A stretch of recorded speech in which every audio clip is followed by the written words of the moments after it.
اهلا وسهلا. الصراحه توحشكم بزاف منين ما سجلت معكم شي فيديو. اخيرا اليوم قدرت نصور هذا الفيديو.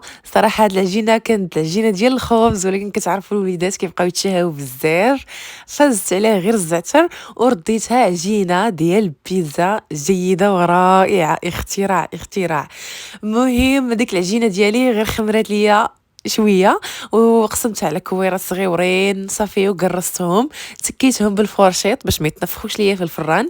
زدت عليهم الصلصه ديال الطماطيل المشحره مع الزعتر صافي. وكان عندي هنايا صدر ديال البيبي يعني ديال الدجاج حتى هو مشحر مع البصله صافي، ضفته فرتته مزيان صافي. وندخل البيتزا ديالي الفران، كطيب ليا نص طيب يعني كطيب ليا الخبزه من التحت صافي. كنخرجها وغادي نزيد عليها الفرماج.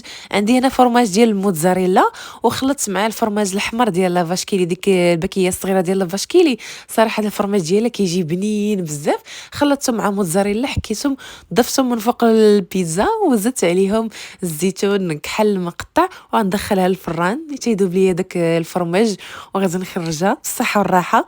راه كتجي زوينه بزاف الصراحه. راني قرملتها مزيان عطيتها الطيب. ما كتعجبنيش ديك البيتزا كتكون ملغده ولا ما كتكونش طايبه مزيان. انا كتعجبني تكون مقرمله مزيان، غير كتبرد عاوتاني كترجع مرخوفه عاديه. المهم هذه هي البيتزا ديالنا، قبلوا علينا.